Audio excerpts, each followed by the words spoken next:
안녕하십니까? 이번 시간에는 6.25 전쟁 첫 3일 동안에 대한민국 군인들이 얼마나 용감하게 싸웠고 온몸으로 막아냈고 그것이 전쟁사에 얼마나 기적 같은 일이었는지 말씀을 드리겠습니다.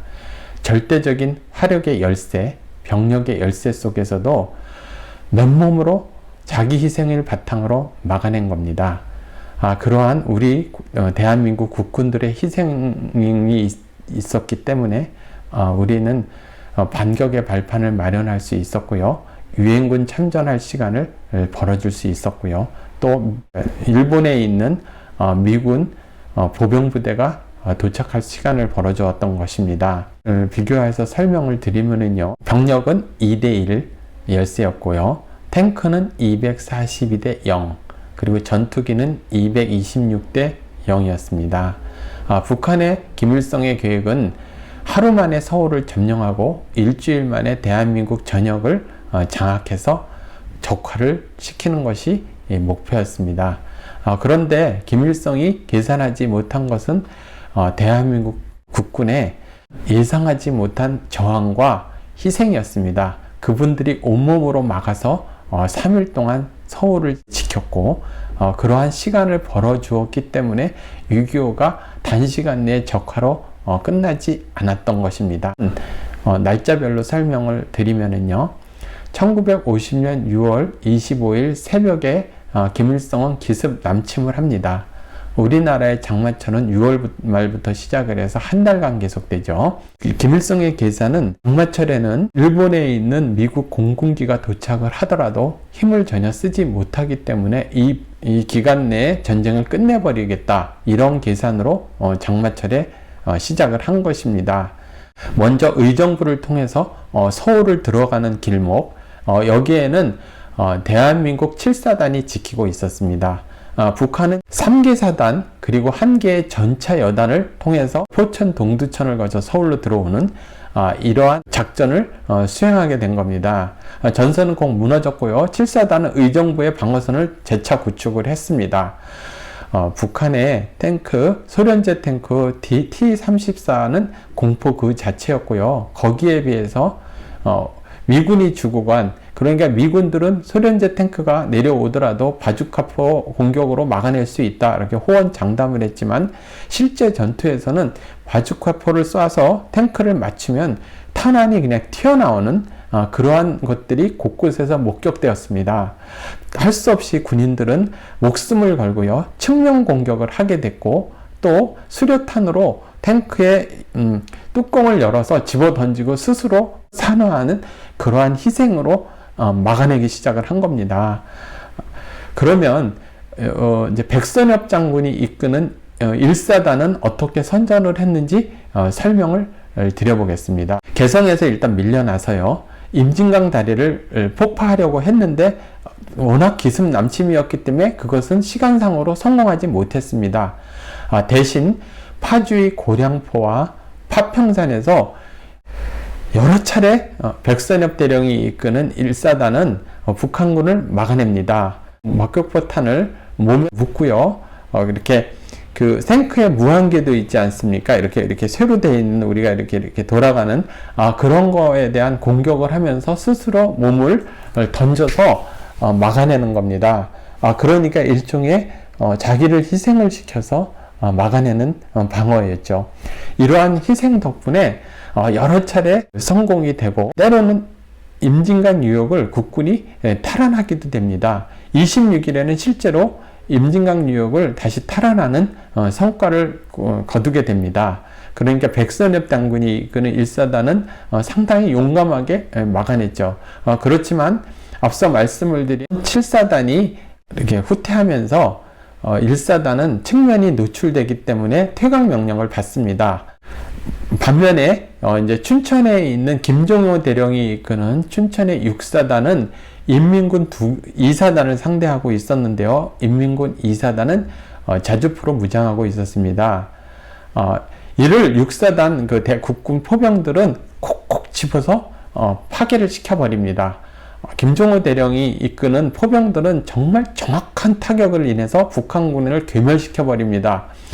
첫날 25일에서부터 26일까지 인민군 2사단은 김정호 대령이 이끄는 6사단에 의해서 전투력을 60%나 잃습니다.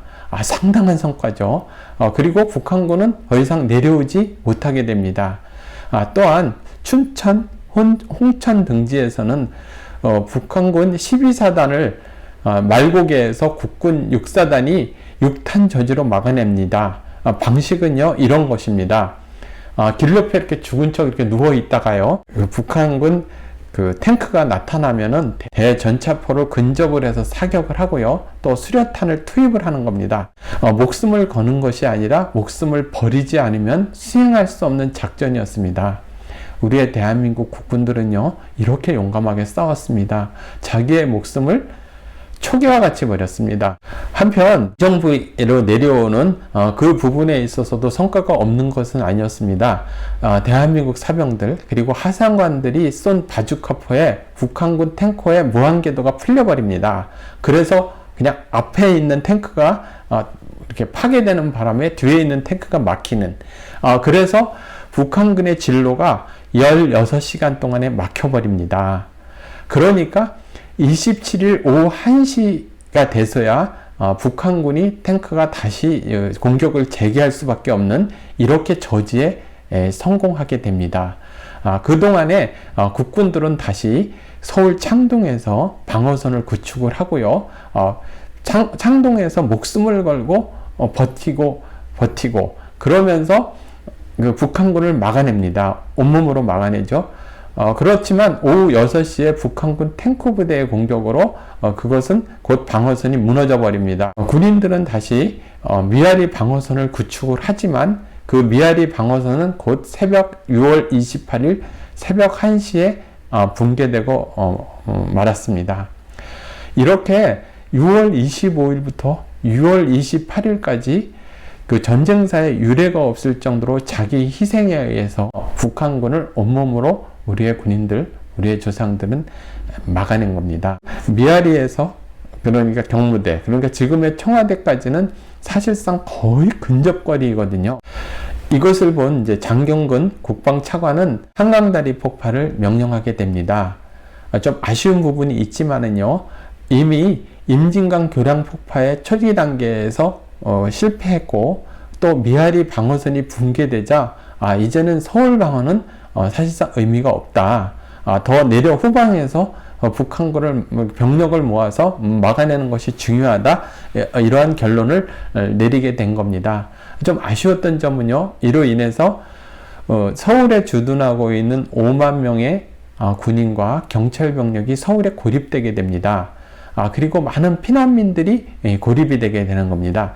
그럼에도 불구하고 대한민국 군인의 첫 3일 동안의 눈물겨운 투쟁, 그리고 자신의 목숨을 돌보지 않는 희생에 의해서 3일을 막아낼 수 있었던 겁니다. 그 기간 동안에 그러면 대한민국 정부는 어떤 일을 해왔는지 말씀을 드리겠습니다. 1950년 6월 25일 새벽 이승만 대통령은 바로 보고를 받습니다. 그리고 부통령과 국방장관에게 대처를 바로 명령합니다. 그리고 교환 미 대사관에 연락을 해서 신속한 원조를 요청하게 됩니다. 그리고 11시 30분 바로 국무회의가 속개됩니다. 그리고 6월 26일 새벽 3시에는 맥어더 장관에게, 그 당시에 맥어더 장관 일본에 있었습니다. 일본에게 이승만 대통령이 전화를 합니다. 그 하사관의 그 대답은 지금 취침 중이라고 이야기를 하자 이승만 대통령은 바로 깨우라고 명령을 합니다. 첫마디가 대한민국 정부의 거듭된 경고, 지속적인 경고에도 불구하고 그 부분을 미국이 무시하더니 이렇게 남침이 시작된 거다, 이렇게 이야기를 시작을 합니다. 맥어더 장관은 즉각 전투기와 곡사포, 바주카포 지원을 약속하게 됩니다. 한편 유엔은 신속하게 대처를 하게 되는데요. 그러니까 앞서 우리나라 군인들 그 3일 동안 버텨준 시간 동안에 일어난 일을 지금 말씀을 드리는 겁니다. 노르웨이 출신 유엔 사무총장 트레그베 리 사무총장은 아주 분노를 하면서요, 6월 25일 날 안보리를 즉각 소집을 합니다. 거기서 북한군 철수를 요구하는 결의안을 채택을 합니다. 여기에 그치지 않고요. 바로 이틀 뒤에 6월 27일 날 두 번째 결의안을 채택을 하게 됩니다. 북한의 무력 침공을 격퇴하기 위한 지원을 한국에 제공한다. 이렇게 2차 결의안을 채택을 하고요. 이걸 근거로 16개 국가로 구성된 파병이 결정됩니다. 최초의 유엔군이 결성이 됐다는 것을 의미하는 것입니다. 6월 29일에는요, 이승만 대통령의 요청에 따라서 맥아더 장군이 한국 전선에 바로 투입이 되는데요. 수원 비행장으로 나간 이승만 대통령은 맥아더 장군을 맞이합니다.